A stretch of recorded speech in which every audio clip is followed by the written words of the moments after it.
Ego. Ego. What's another word for ego?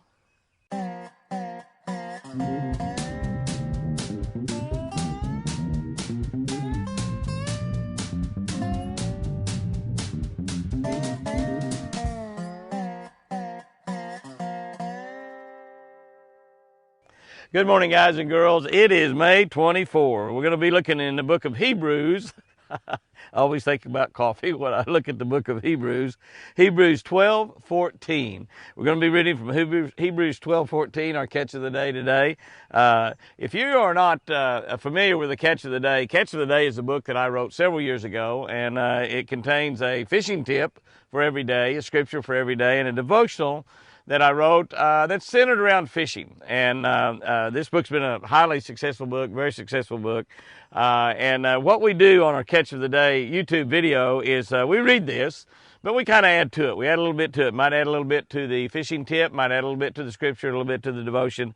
It only takes a couple minutes. You're going to read this every day, but it's a fantastic book, and it really is a great way to start every day in God's Word. You start every day in God's Word, and I promise you, your day is going to be a whole lot better. Hebrews 12:14. Try to live, oh, this is really good. Try to live in peace with all people, and try to live free from sin. Oh my goodness. Just think if we would just start every day thinking, I'm going to try to live in peace with everybody, and I want to try to go through today living free from sin. Would we sin? Yeah, we're still going to sin. Are we going to have some confrontations? Yeah, we're going to have some confrontations. But if we just try to make it a point to live in peace with all people and to try to live free from sin, oh my goodness, what better people we'd be. We play in a sport where there's not much confrontation among competitors. Unlike most sports where intense rivalry, verbal abuse, and even fights happen regularly, tournament fishing is pretty tame.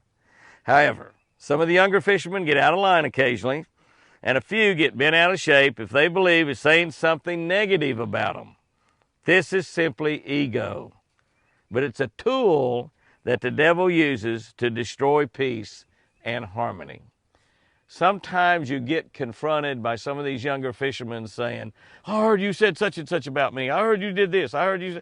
And you see, and they're just, and let me tell you, people are going to say bad things about you.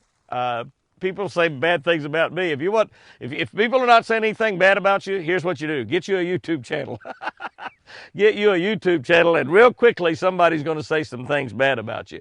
And some of the things that they say bad about you are going to be some of the most innocent, ill-conceived thoughts that anybody can make. Some of the things that you do that's really kind of cool, kind of neat, kind of special, kind of loving, and they complain about it. So people are going to say bad things about you. And here's the deal.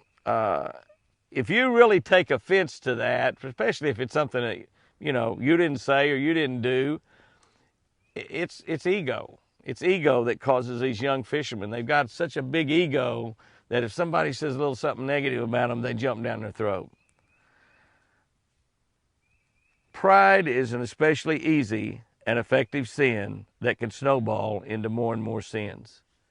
The other word for ego is pride. What causes ego is pride. And pride, listen to this, this is really cool. Pride is an especially easy and effective sin, when I'm saying effective for the devil, that can snowball into more and more sins. So pride is a sin, and it's a tool that the devil uses to cause you to sin more and more. One of the best things that any of us can do is humble ourselves, go make peace with someone that we have a problem with. Here's the blessing. I thank God will bless those people in a mighty way when they go and make peace with somebody that they have a problem with. And that person you have a problem with that you make peace with, he might not really accept that, or she might not really accept that. But if they do, they're going to receive a blessing also. If they don't, you're going to receive a blessing from God for going and trying to make peace with them. Not everybody wants to be your friend. Not everybody else is going to share in your excitement when you win or you do well. Not everybody else is going to pat you on the back and say, attaboy, attagirl, good job. Some of them are going to feel downright bad when you have success. And but if you've got a problem with somebody, if you'll just humble yourselves, go try to make peace with that person, they might be just waiting for somebody to make the first move. You make the first move, you're the godly person, God's going to bless you for that. God's going to bless you for that. Here's our tip for this week, and this is a good one because this is something we're learning more and more and more with today's electronics. There are more fish at any given spot than you think there is. There are more fish at any given spot than you think there is. So what does that tell you? Well, it tells you that if you catch a fish out of a spot, fish it well, fish it thoroughly. Don't give up on that spot because you caught one fish and keep on moving. One of my biggest mistakes in tournament fishing has always been that I want to fly down that bank. I want to look for the next easy fish to catch. I just caught an easy bass. So I want to go find another one that's real easy. I look for the big stupid girls. That's what I look for.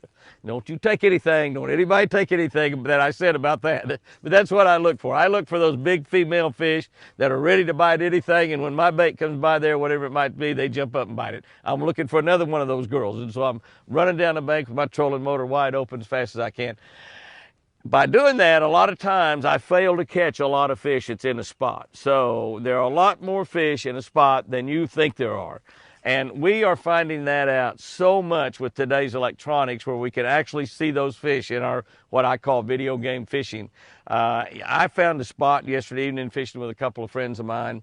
I came around a point and my live scope just lit up. I mean, it lit up. There were like hundreds of fish out there. I moved my trolling motor a little bit, and they were a bluegill. They ended up being bluegill. I thought they were small crappie. That's what I thought they were because I could tell they weren't large crappie, and I knew they weren't bass, but I thought they were small crappie. And but I started throwing a little crappie bait out there, and I started getting tick, tick, tick, tick, tick, tick, tick. Never did catch a crappie, and it was just for probably 50 or 60 yards. There were just hundreds of them. What a place that would have been to fish with a kid and some little red wigglers or something to catch those bluegill, because it was really amazing. So guys and girls, go out there and have you a good day today. If you've got a problem with someone, if someone has upset you, if someone has chewed you out about something, and you're carrying it in your heart, don't do that. Go and try to make peace with that person. Humble yourselves. Tell them, hey, I know that I said something, or I didn't say something, but you heard that I said something. And I'm sorry for that, and see what happens. Go out there and have you a great one today. I love you.